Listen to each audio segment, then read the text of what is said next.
Hello everyone, welcome to the channel. Today's video, how to protect your privacy from ChatGPT, setting up ChatGPT secure. Okay, first you have log your account. I'm already logged in my account.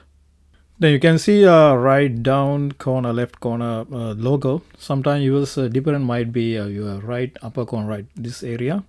I don't know why they change when I was yesterday. I log in to account. Then was right upper corner. Today on bottom corner left you can see that logo. Okay, click that logo. Go into setting. Now you can see the data control. Click that data control. Okay, now you can see improve the model for everyone. Mine is on right now. Then I'm going to turn off.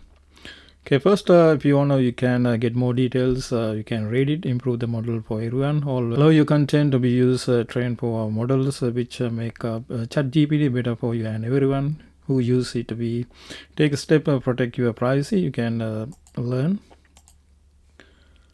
Okay, you can read it if you have time. Then I'm going to turn off anyway. Okay, you can see that button. Just click.